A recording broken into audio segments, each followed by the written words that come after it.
ये पिछले वीडियो में मैंने फैराडे नियम के बारे में बताया था। अब उसी फैराडे के नियम से एक कांस्टेंट जो है आपको केमिस्ट्री में पढ़ना होता है, जो कि है फैराडेज नियतांक या फैराडेज कांस्टेंट या फैराडे का नियतांक या फैराडेज कांस्टेंट, जिसे हम कैपिटल एफ से रिप्रेजेंट करते हैं।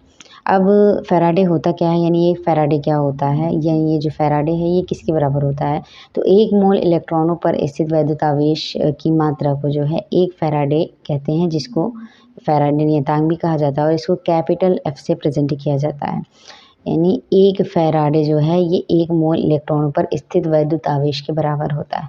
अब 1 इलेक्ट्रॉन पे चार्ज कितना होता है, 1.6 × 10⁻⁻19 कूलाम, यानी 1.6 × 10⁻⁻19 कूलाम। और 1 मोल में इलेक्ट्रॉन कितना होता है, 6.02213 × 10⁻23।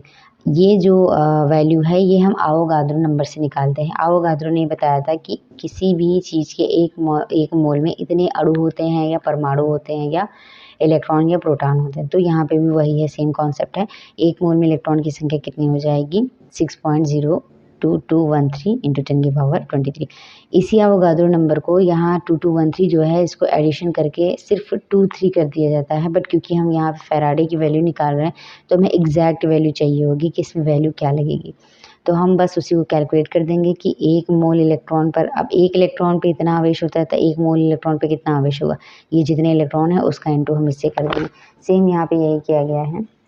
जब हम मल्टीप्लाई करते हैं तो हमारा आंसर आता है 96,485, यानी ये एग्जैक्ट फैराडे की वैल्यू होती है, जो कि हम कूलाम पर मोल में निकालते हैं। बट न्यूमेरिकल को जो है कॉन्सेप्ट को थोड़ा सा इजी करने के लिए इसको सर्वांग सम वैल्यू दे दी गई है, यानी इक्वल कर दिया गया है, और यहाँ पे जो है 0 की वैल्यू पुट कर दी गई है। तो ये हो जाता है हमारा 96,500 कूलाम प्रति मोल। ठीक है, हम इसको यूज़ करते हैं। हालांकि इसकी जो रियल वैल्यू होती है वो 96,485 होती है। बट न्यूमेरिकल के अकॉर्डिंग हम इसको ईजिली, मतलब ईजी मेथड्स आसान करने के लिए इसको हम ये वाला यूज़ कर लेते हैं। तो 1 फैराडे बराबर क्या हो जाता है, 96,500 कूलाम प्रति मोल। अब इसमें एक पॉइंट आता है धारा दक्षता या करंट एफिशिएंसी का, जो कि इसलिए भी थोड़ा इम्पोर्टेंट है क्योंकि आपको इसमें बेसिक चीज़ें पता चलेंगी जो कई न्यूमेरिकल्स में यूज हो सकती हैं। तो इसका रीज़न वही है कि आपको न्यूमेरिकल्स के हिसाब से इसको निकालना बताया जाएगा। तो जो धारा दक्षता होती है वो निकाली जाती है वास्तविक उपज बटे सैद्धांतिक उपज इंटू 100। वास्तविक उपज का मतलब है कि हम जब प्रयोग करते हैं तो जो रिजल्ट आता है वो उसका वास्तविक उपज है। सैद्धांतिक उपज का मतलब ये होता है कि जो साइंटिस्ट लोग रूल दिए हैं और वो सब, उन सब को फॉलो करके अगर हम कैलकुलेट करेंगे तो जो वैल्यू आएगी वो। ठीक है, वास्तविक उपज जो हमें असलियत में मिल रहा है, सैद्धांतिक उपज जो हमें मिलना चाहिए था, ठीक, वो और इंटू कर देंगे 100 से। यानी इंग्लिश में बोले तो करंट एफिशिएंसी, यहाँ डी नहीं है, ये सिर्फ एफिशिएंसी है, is equals to actual yield and theoretical yield into 100। तो और ये जो वास्तविक उपज, जैसे मैंने बताया था कि पदार्थ के इलेक्ट्रोडों पर निक्षेपित हुई मात्रा, सैद्धांतिक उपज का मतलब है पदार्थ के फैराडे नियम या आयन इलेक्ट्रॉन समीकरण से परिकलित मात्रा जो इलेक्ट्रोडों पर निक्षेपित होना अपेक्षित थी। यानी सिद्धांत के हिसाब से वो उस पर वैल्यू आनी चाहिए थी, बट वास्तविक वैल्यू जो होती है हम उसको भी यहाँ ध्यान रखते हैं, और तब हम धारा दक्षता या करंट एफिशिएंसी निकालते हैं। ठीक है, अब यहाँ पे एक क्वेश्चन है, आप उससे आप समझ जाओगे कि कैसे कैलकुलेट करते हैं। तो मेरा जो क्वेश्चन है वो है, अगर हम 0.5 एम्पियर की विद्युत धारा 30 मिनट तक कॉपर सल्फेट में प्रवाहित की गई, कैथोड पर 0.2812 ग्राम कॉपर निक्षेपित हुई, धारा दक्षता की गणना कीजिए। ठीक है, यानी हमें यहाँ 0.5 एम्पियर यानी धारा की मात्रा दी गई है, 30 मिनट यानी सेकेंड टाइम दिया गया है, समय दिया गया है जो कि 30 मिनट में है, तो हमें इसको सेकंड में चेंज करना होगा। देन हमें यहाँ वास्तविक उपज दी गई है 0.2812। तो सबसे पहले हमें निकालना होगा इसकी सैद्धांतिक उपज, और सैद्धांतिक उपज के लिए हमें निकालना होगा फैराडे के नियम से इसकी मात्रा। अब चलिए चलते हैं, सबसे पहले करते हैं कि हम प्रवाहित जो मात्रा है उसको कूलाम में चेंज कर लेते हैं, क्योंकि हमें धारा दी गई है और धारा के साथ समय दिया गया है, तो हमें जो Q की मात्रा है वो हमें निकालनी है, यानी Q की वैल्यू में निकालनी है, जो कि होता है Q = IT। अब Q कितना है, आप I कितना है आपका 0.5 और T आपका कितना है 30 मिनट, जिसको हम सेकंड में चेंज करेंगे तो हमें 60 से गुणा करना पड़ेगा। तो टोटल इसका आंसर आ जाएगा गुणा करने के बाद 900 कूलाम, यानी 900 कूलाम। अब देखिए यहाँ पे थ्योरेटिकल वैल्यू निकालने के लिए एक आपको पॉइंट समझना होगा कि हम जो है एक रिएक्शन सॉल्व करते हैं। सबसे पहले देखिए, यहाँ कॉपर +2 के फॉर्म में है और यहाँ कॉपर न्यूट्रल के फॉर्म में है और हमें यही न्यूट्रल चाहिए होता है। तो अब देखो, ये कॉपर +2 जो है, यहाँ पे जो नंबर लगे होते हैं हम यहाँ पे इनको मोल के रूप में ले रहे हैं। 1 मोल कॉपर +2 है, 2 मोल इलेक्ट्रॉन है और 1 मोल कॉपर है।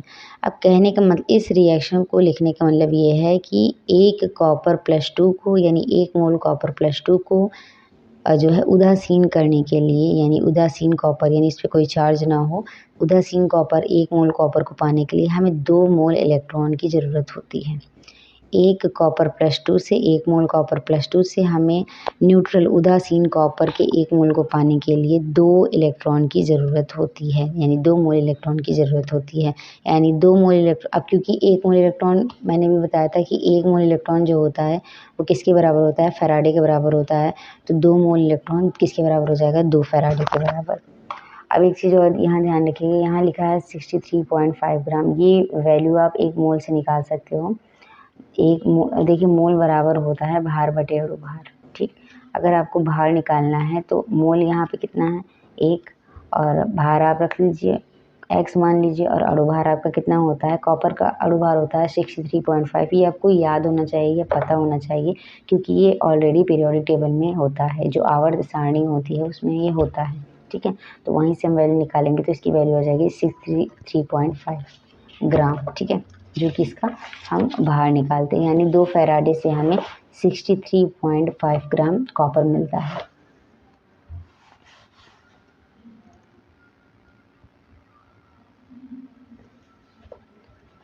अब देखिए, अब क्योंकि जो है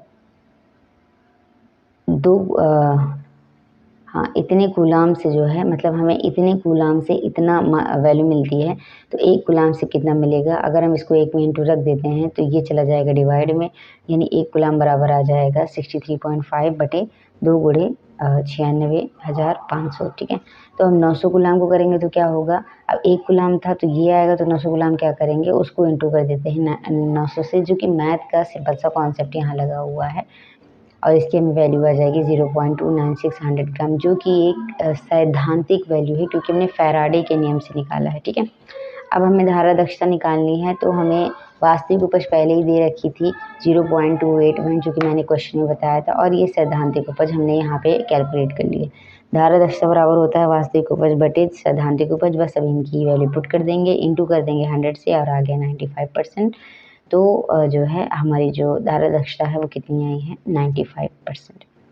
नेक्स्ट टॉपिक आपका जो है, ये एप्लीकेशन ऑफ इलेक्ट्रोलाइसिस क्या होता है, एंड वैद्युत रासायनिक सेल क्या होती है, जिसमें हम गैल्वेनी सेल और वैद्युत अपघटनी सेल दोनों के बारे में पढ़ेंगे। Thank you for watching, please like, share and subscribe.